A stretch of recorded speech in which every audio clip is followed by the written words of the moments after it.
Il y a des phrases qu'on entend une fois, presque par hasard, et qui restent ensuite dans un coin de la tête.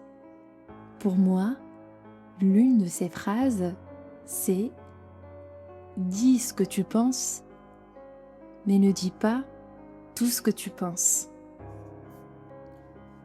Sur le moment, ça paraît simple, presque évident, mais plus j'y ai pensé, plus je me suis rendu compte que cette phrase ouvre une vraie question.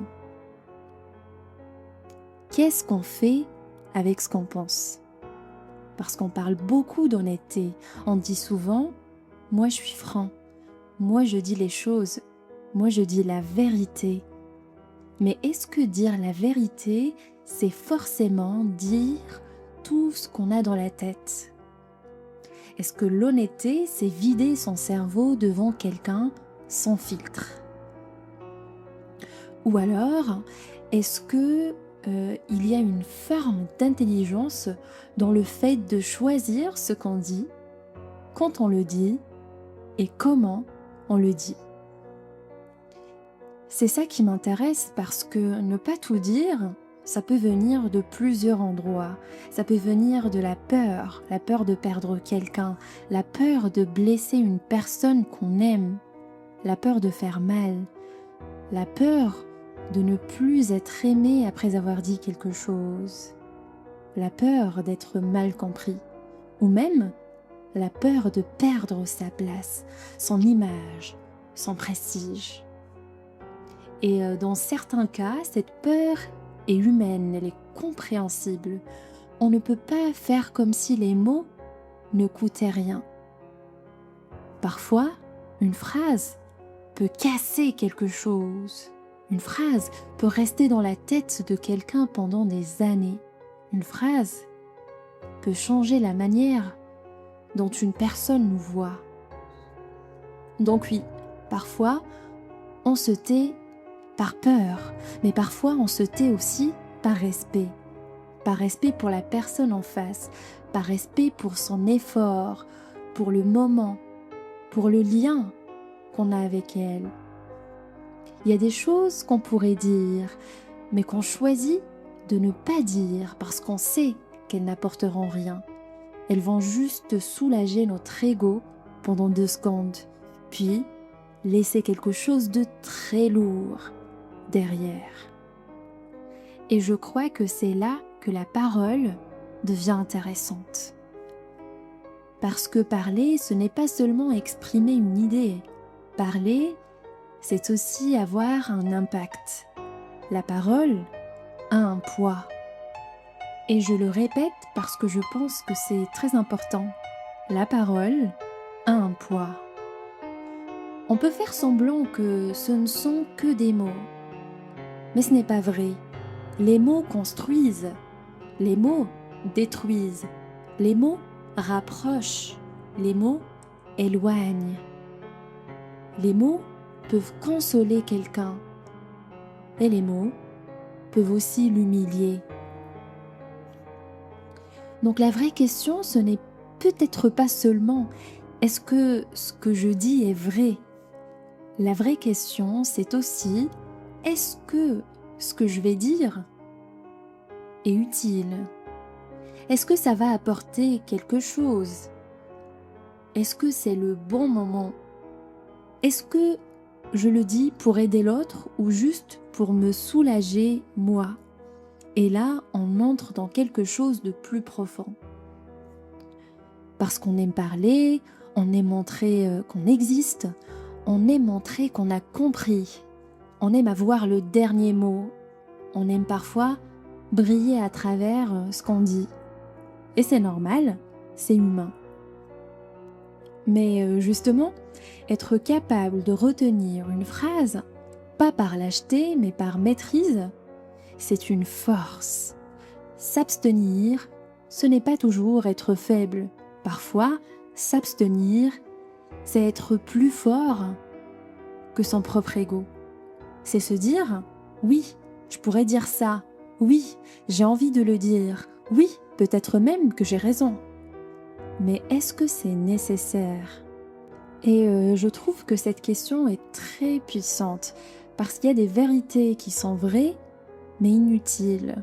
Des vérités qui arrivent trop tard, des vérités qui arrivent trop brutalement, des vérités qui ne sont pas dites pour éclairer, mais pour dominer. Et à ce moment-là, ce n'est plus de l'honnêteté, c'est juste de la violence déguisée en franchise. On connaît tous quelqu'un qui dit mais moi, je suis juste honnête. Mais parfois, non, tu n'es pas juste honnête, tu es maladroit, tu es dur, ou alors tu es en train d'utiliser la vérité comme excuse pour ne pas faire l'effort d'être délicat. Et cette délicatesse, je pense que c'est une forme d'intelligence, une intelligence relationnelle, une intelligence émotionnelle, une intelligence humaine. Et c'est là que je fais le lien avec l'intelligence artificielle. Aujourd'hui, on utilise ChatGPT, Gemini, Claude et d'autres outils pour écrire des emails, reformuler des messages, répondre à quelqu'un, adoucir une phrase, rendre un message plus professionnel. Et quelque part, c'est très pratique. Mais ça pose aussi une question.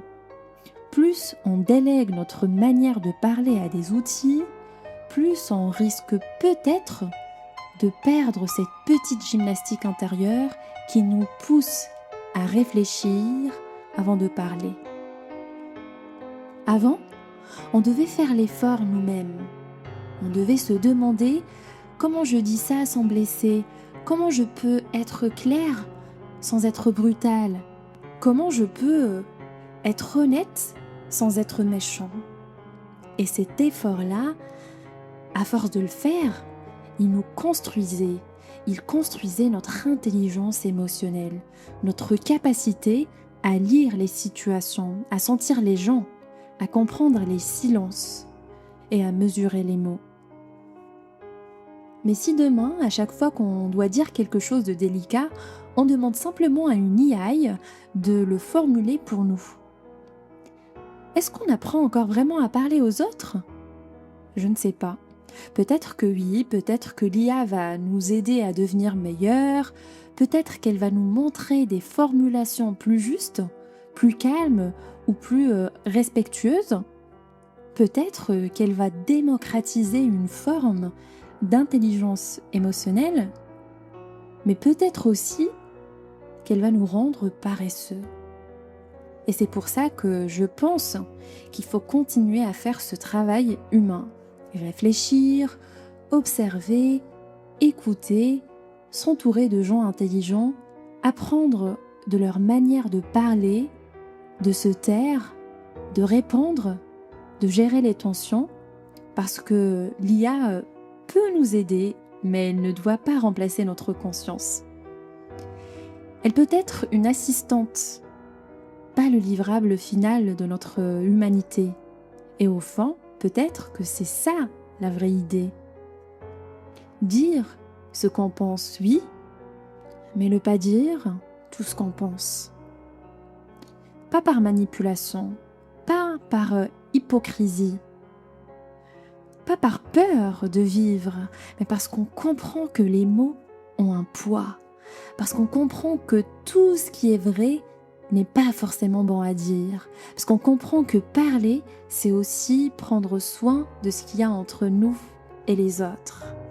Et peut-être que la vraie maturité, ce n'est pas d'avoir toujours quelque chose à dire, c'est de savoir, parfois, garder une phrase pour soi. Pas parce qu'elle est fausse, mais parce qu'elle n'était pas nécessaire. Merci d'avoir écouté jusqu'au bout et dites-moi en commentaire, est-ce que vous avez un filtre ou est-ce que vous dites les choses comme elles viennent ? Et surtout, est-ce que vous pensez que ne pas tout dire, c'est de la sagesse ou juste de la peur ?